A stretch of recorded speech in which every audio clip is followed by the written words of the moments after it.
the Theonlinecu. My name is Ben. And I'm Bonnie. And yeah, this is our first ever show, so we're quite excited about this. That's right.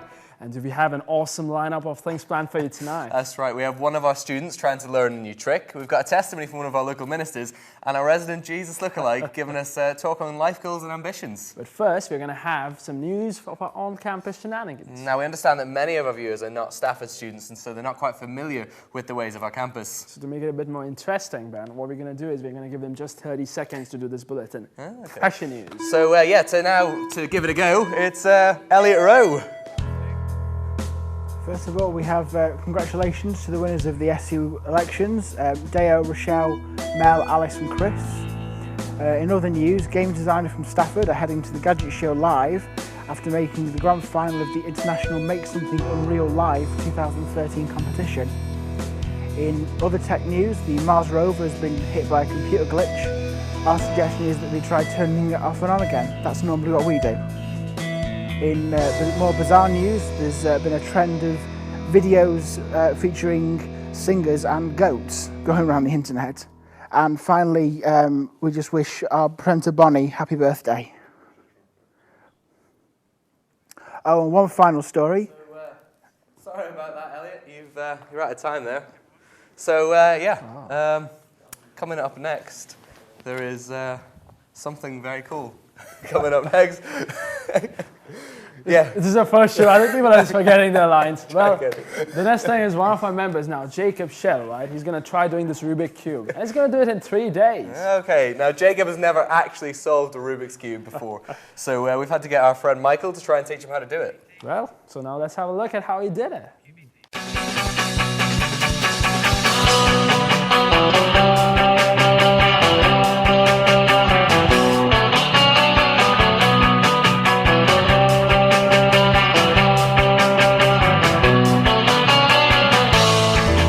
Well, the first thing to note about the Rubik's Cube is that every side does have a specific colour.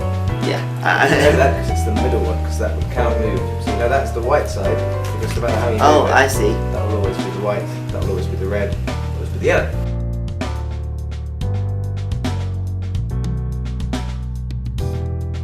The other key thing is it will take some practice.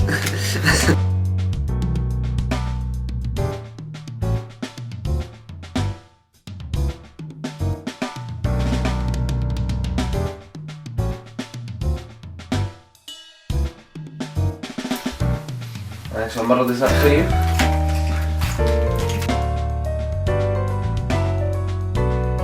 No pressure, but why don't you show us what you can do?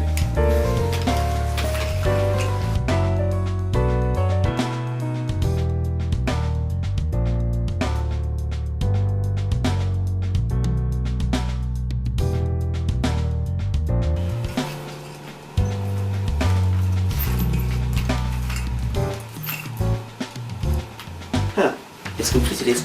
Congratulations, my man. The Rubik's Cube, ladies and gentlemen, in 3 days. It's Jacob. You're our first completed winner. Well done, sir.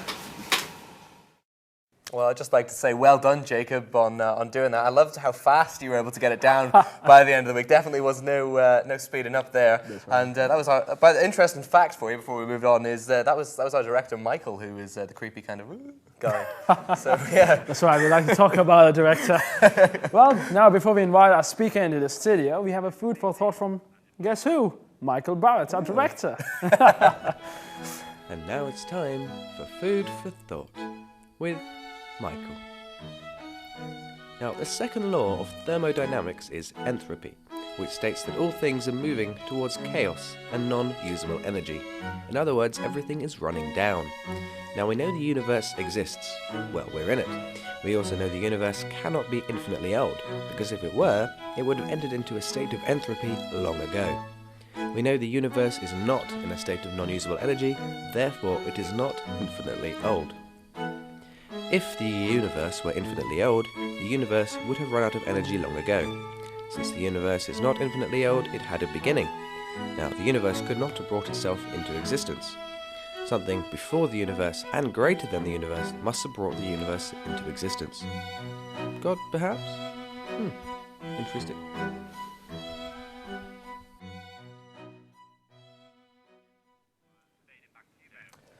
Thank you very much, Michael. That was very interesting indeed. So now to bring us, we got our guest speaker on the stage now, Jamie G.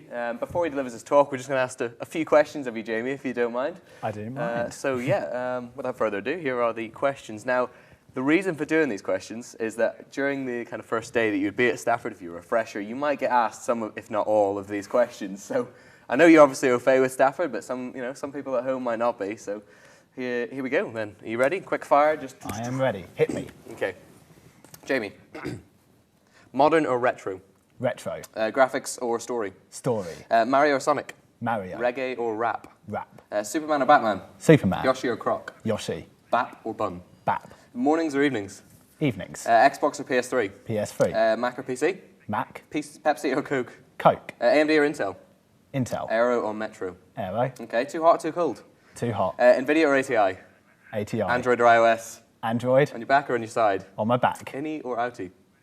Outie. That's just not so. So yeah, thanks, Jamie. If you'd like to go and take your position, we'll get ready to talk.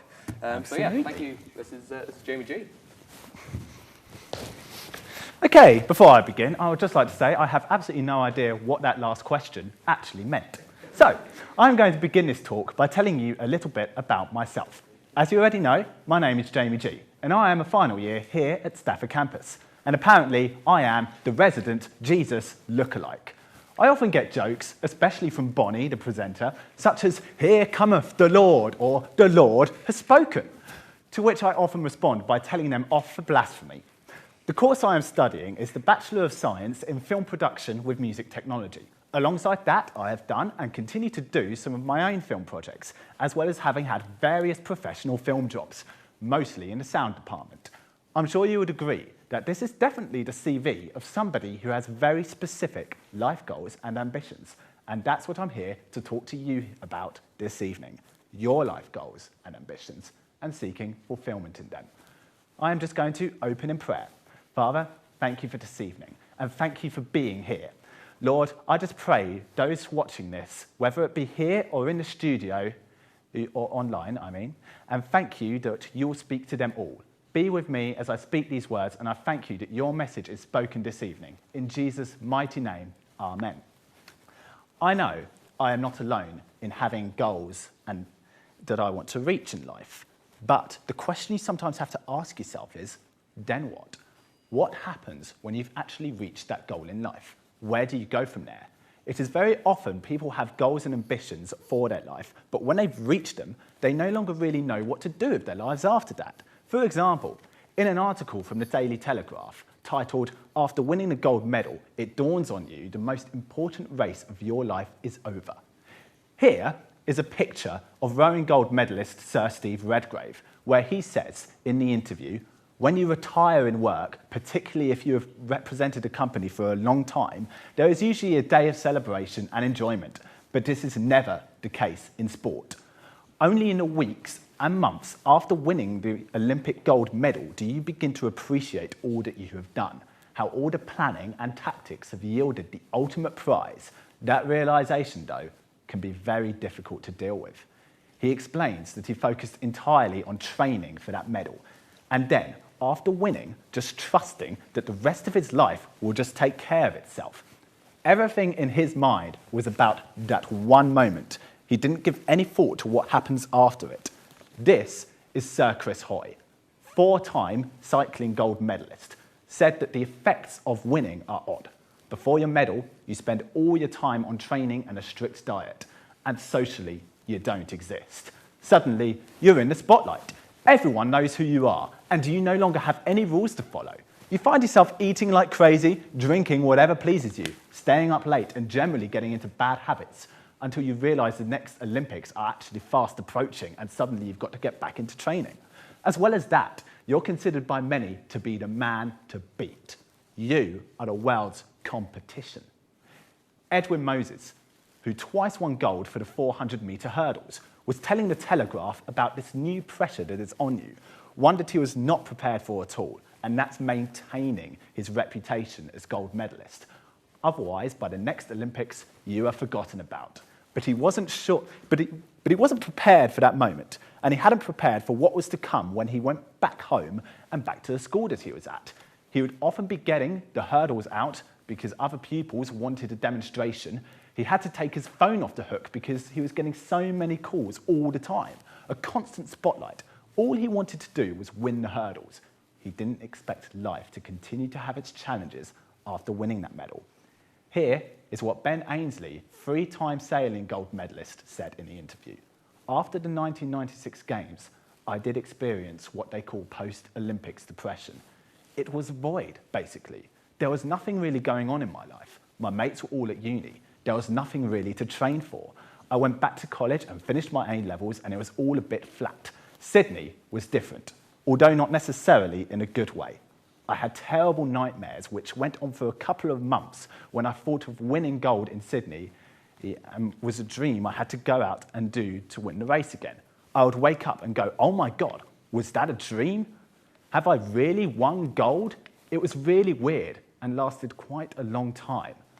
I didn't have to get any therapy or anything. It wasn't that bad. They just stopped after a while. Someone who wasn't prepared for the nothing to do side of life. When you're so focused on the goal, you don't give much thought of what your life will be after it, and perhaps you don't actually know what you want your life to hold after you've reached that ambition. However, these athletes generally do pick themselves up, but they only once get that experience of winning that first gold medal. That one moment they feel fulfilled. Will they ever get that feeling again? Don't forget, gold medalists tend to be of a young age, and there's an entire life ahead of you where you have to go through the motions knowing you'll probably never feel that level of fulfillment again. It's only temporary, very temporary. Then you also get aspiring musicians, actors, and filmmakers who aspire towards that record deal or Oscar winner. Once again, you have to ask yourself, if and when I get there, then what? See this video on someone's response to Katy Perry's interview about being famous. I'm tired of being famous. Hey guys, I'm Stephanie Bauer for Holly Scoop. Katy Perry says she's sick of being famous. Wouldn't we all like to have that problem? Katy Perry covered Teen Vogue and talked about how being famous is the worst. Quote, I'm tired of being famous already. Fame is, I think, just a disgusting byproduct of what I do. It's quite a delicate creature. It's a wild animal of sorts. It can love you and then it can attack you. Yeah, Katy, it totally sucks to have to do things like walk the red carpet in free jewelry and gowns, surrounded by adoring fans who worship you. Katy adds, quote, I still want to be as approachable and relatable as possible when I meet my fans and they're crying. I'll say, calm down, there's nothing to cry about. So despite her blue hair and marriage to a sex addict, Katy Perry wants you to think that she's normal and down to earth. There you see a few things. Katy Perry is trying to describe the difficulties of living in a constant spotlight, and Stephanie here is mimicking what she says in a rather derogatory way. There you see a lot of judgment is being taken upon her because it's assumed that when you're famous, life gets easier because you no longer have to worry about finances and you'll always have something to do and loads of people loving you. On the contrary, fame doesn't necessarily mean wealth. For example, Michael Jackson had to re-release all of his singles a few years before he died because he was out of money. There are eyes on you all the time, and what we non-famous people can pass off as banter in a pub or whatever, if they say something along those lines, you'll have people saying they're prejudiced, racist, homophobic, people-hating. You've seen the tabloids. You have to watch everything you do at all times. Even in your own home, you may have paparazzi watching through your window. Imagine that loss of privacy. As for life getting easier, another illusion people have is that famous people don't understand how difficult life can get. But here's a sample of an interview with Eminem describing his life before he was famous. My mother had a lot of family problems, a lot of problems just growing up, and I don't know, we argued a lot. Where'd your dad go? Did you know? Or? Nah, I never met my father. You may be hearing from him soon. I heard that he lives in California, and I heard that he was trying to get in contact with me or whatever, but... Would you be up for that? Nah, not now. Not now, because I never got like one letter. I never got anything from him. You know? That was just a tiny sample of the kind of life that he had. He grew up in a Detroit trailer park with near enough no money, and later in his life, a child to raise on a badly paid 9-to-5 job. I dare you to tell him he doesn't understand how difficult life can get. He probably has more of an idea than you. And here's the thing. If you asked him if life was harder before or after his first hit single, he may actually struggle to give a straight answer to that question, as he's faced many difficulties since becoming famous as well. These people have the same problem. They strive for that record deal or Oscar, but when they get there, they have no idea what to do with their lives after that. Now, even closer to home, for those of you who are watching this, one of the most common ambitions I've come across here in the Western world is striving for that university degree.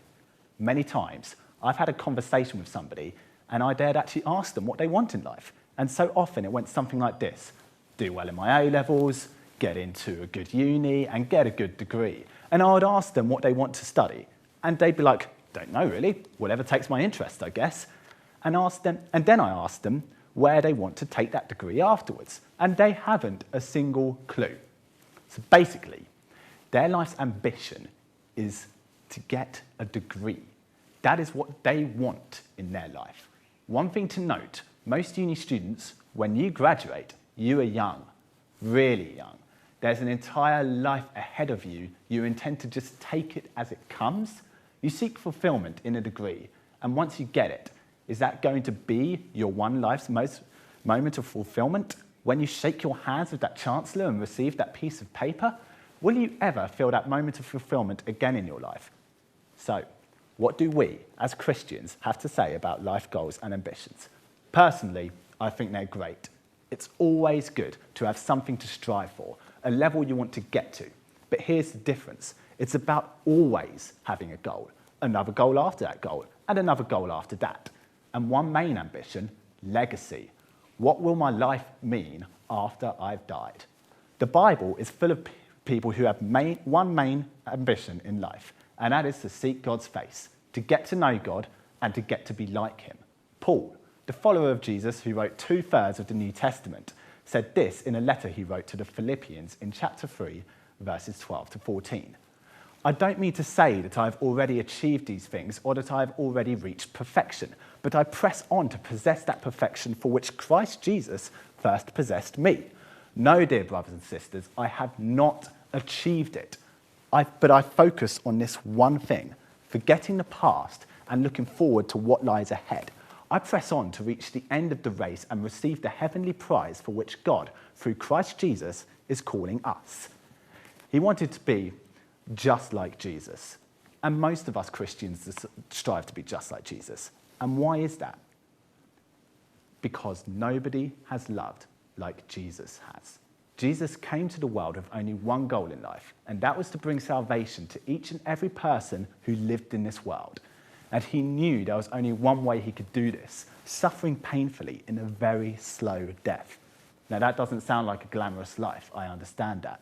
But it wasn't necessarily about the events themselves, but why he did them.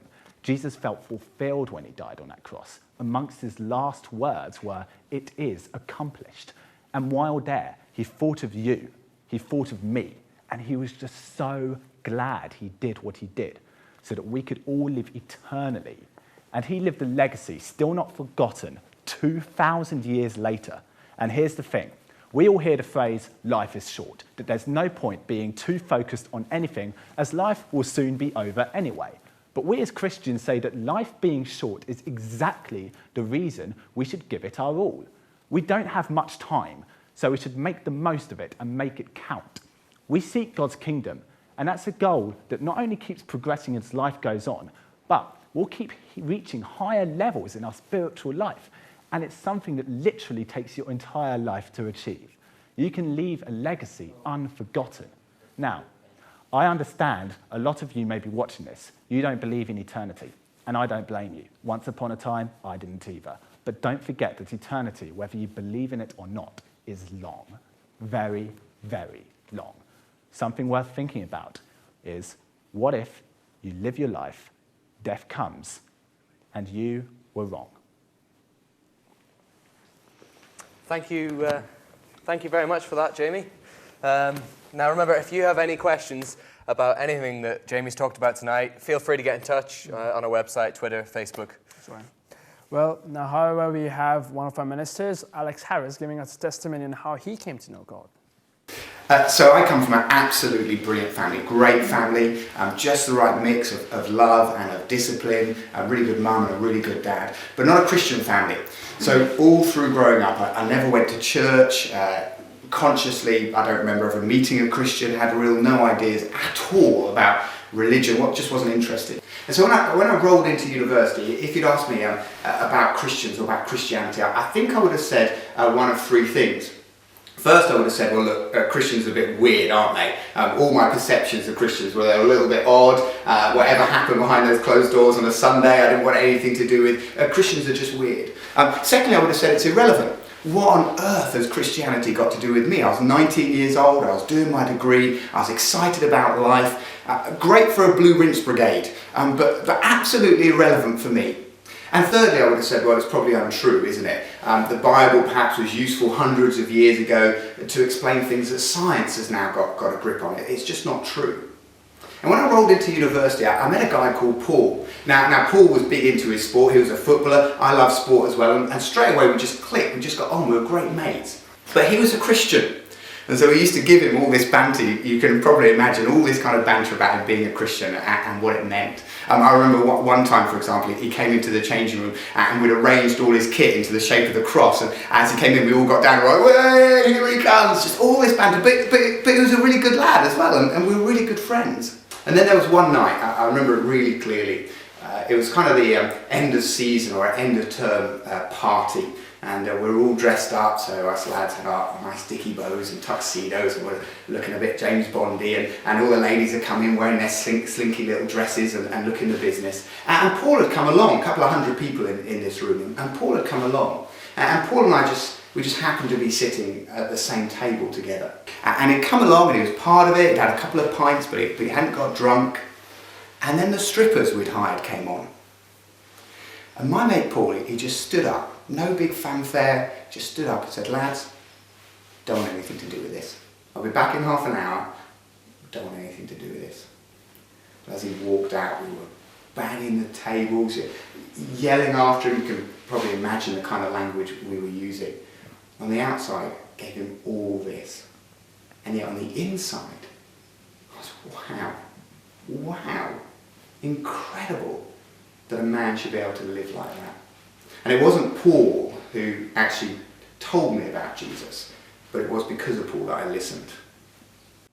Thank you for sharing that with us, Alex. Yeah, and thank you all for watching our first ever show. We really hope that you enjoyed that.